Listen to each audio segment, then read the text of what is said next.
Okay, so let's have a look at these lines on paper.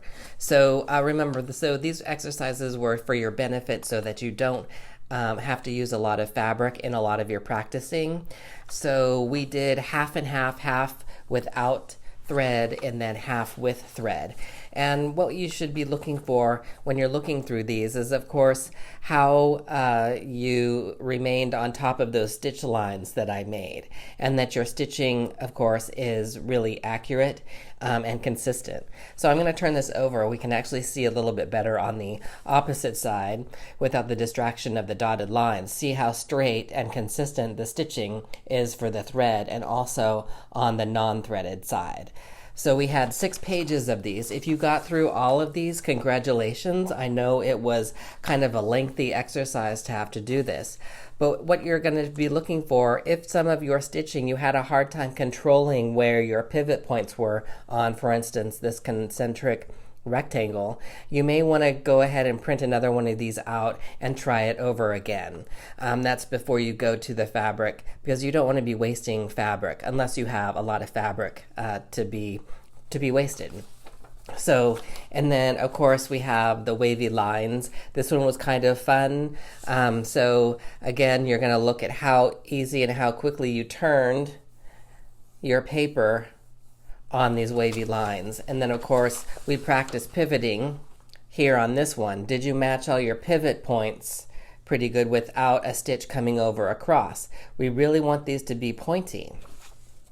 So it looks like we did a pretty good job here of getting really nice pointed pivot points.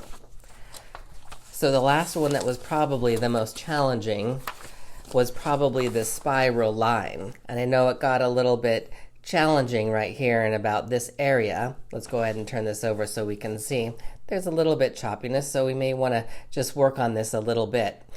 So if you feel that you are ready to go to fabric, guess what? You're going to get to do a concentric square and also more of the spiraling lines. So we have some other fabric exercises we're going to do on this type of stitching.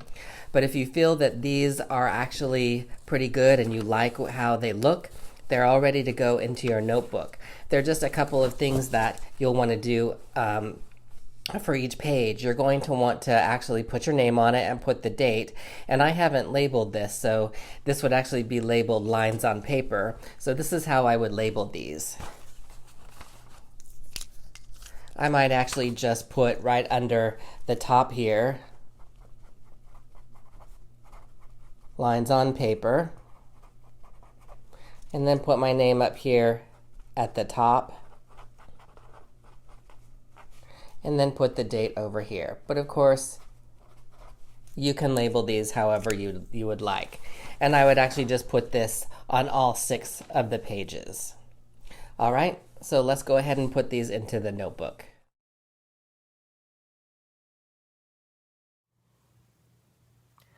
Okay, so let's look at the stitches per inch sample. There's not a lot to assess here, but what I would be looking for is the completeness of the exercise.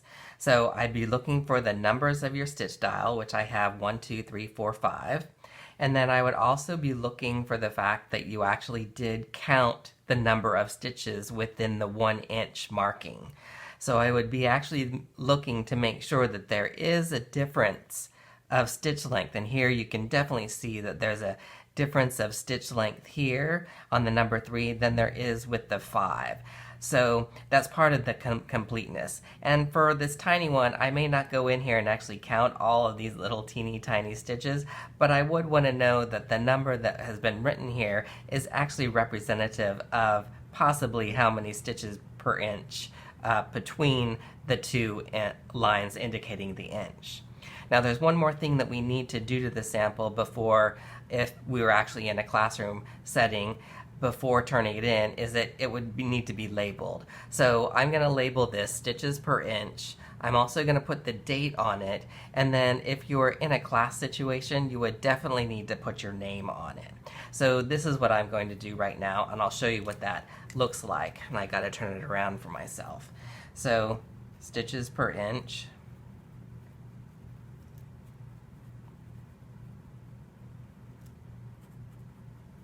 And then I'm going to put the date on it here. I'm just going to put in brackets here the date. That's what you need to do. And then also in brackets here is your name. Now it looks like I'm running out of room here. And the reason that I put date in the bracket is because I don't want you to get confused by the date that I actually write in that number. For instance, today's date, the video. And then also I put name in brackets because your name needs to go there, not mine. So just be aware that each of your samples will need to have that labeling because as a teacher, I would actually grade on that. Did you actually label it correctly? So you'd be surprised how many students do turn in their work without their name on it. So this sample is complete for assessment now. You would actually be turning it in. So again, these assessment exercises are so that you can actually understand how I, as a teacher, would be grading your work. This is all ready to put in your notebook.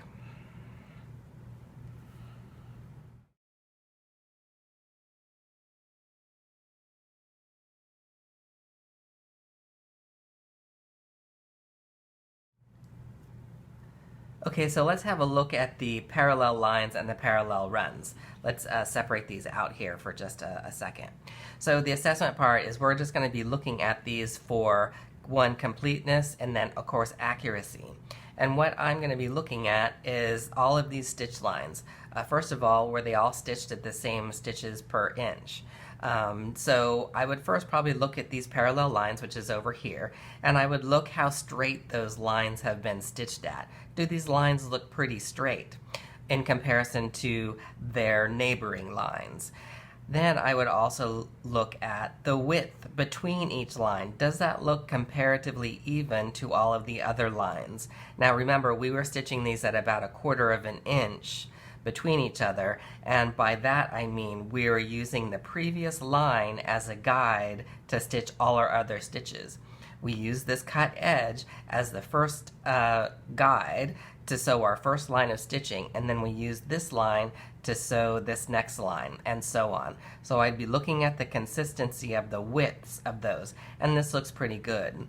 Now, when we got to the lines where we are backstitching, I asked for at least 3 different spaces to backstitch, and I would look to see how clean that backstitching is. Did the backstitching come out over the lines, or was the backstitching consistently done on the previous stitch line? And that's what I would be looking for. So this whole set actually looks pretty good. Let's go to over here to the runs. So again, we started just like the parallel straight lines. We used the cut edge as the guideline. We stitched our first line, and then we went perpendicularly over a few stitches, and then we stitched back up using the previous stitch line as our guide.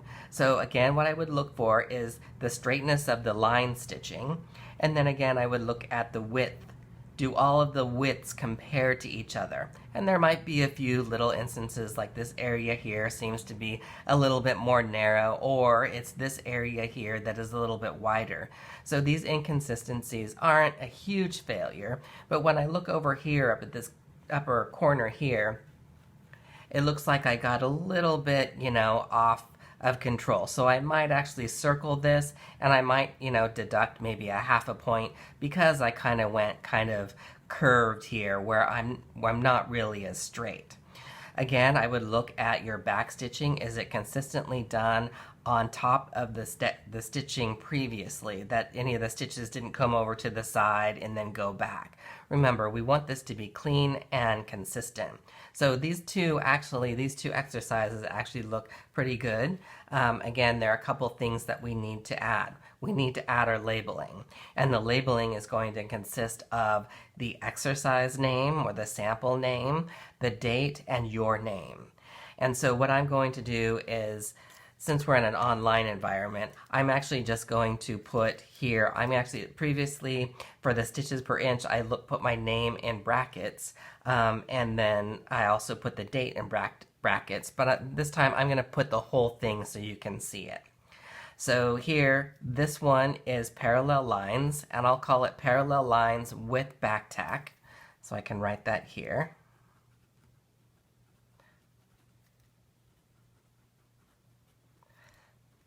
with back tack. And I'm just writing this right in between the lines. That doesn't hurt the look of the sample. And then I'm going to write my name. And then the date. And this is, of course, going to date this exercise, but I'm just going to put for 21/20. And so the date is important. This will remind you the last time you actually did this. So in case later on you're thinking, when did I actually do that? And maybe you want to update it or refresh it. So if you were in a school environment, this would be very important because you would also probably be judged on whether or not your work was actually turned in on time or late. So never forget the date. So we're done with these two exercises. They would be ready to go in your notebook.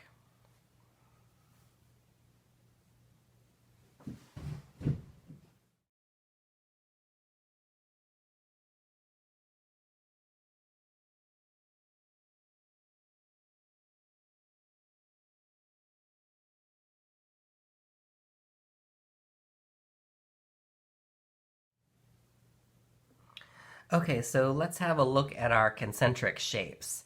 Now I would actually probably just look at these pretty quickly, but let me show you what I would actually be looking for. Let's start with this square. It's the easiest one to look at for right now. So remember, we started here. We used, let me turn it this way. We used this cut edge as the guideline for our first stitch line, which was the edge of the presser foot, which is about 1/4 inch. And then all of these other lines around would be 1/4 inch from the previous stitch line. Once we got back to almost the beginning, 1/4 inch from the beginning, we put the needle down and pivoted and used that previous stitch line to actually use as a guide for stitching all the way around until we met into the center. Now the thing that I would actually look for is for the straightness of the stitch lines as well as the consistent width of the line between the lines. So I would look around the square and it looks like right in this area, looks like I got a little bit out of control. I may or may not take a point off that, maybe a 1/2 point or maybe a 1/4 point, or just kind of circle it and say, just to let you know that we need to work on our spacing when we eye our spacing and our distances. But then the rest of it looks fairly consistent with the widths and the stitching lines. And I can clearly see right about here we changed stitch lengths, which means we weren't able to quite get to that 1/4 inch, which was a smart decision. And then we continued in and actually met here again in the center. And then if we look at the circle, the same thing I would be looking at here. Remember that we started here, and then when we went around the circle using the edge of the circle as a guide, right before we met back to our starting point, we kind of veered off and we wanted to ride the presser foot until the stitch line was on the edge of the presser foot. And then I looked for a consistent straight stitching line. Even though it's a circle, you still need to be able to do that consistently. Then I look at the width between the stitches. Were those consistent? And the circle actually looks pretty consistent. There were a few wily areas, especially once we get closer, but as I look inward toward the spiral, I can see that the stitch length had been made smaller so that it was easier for us to get into the center. And that would be one of the things that I would be looking for, that you knew how to control your sewing machine's dials and stitch lengths to actually be able to sew easier into that spiral. I would look for the completeness and to see how close we were able to get to the center, and this looks pretty darn close. So I would actually be pretty happy with this.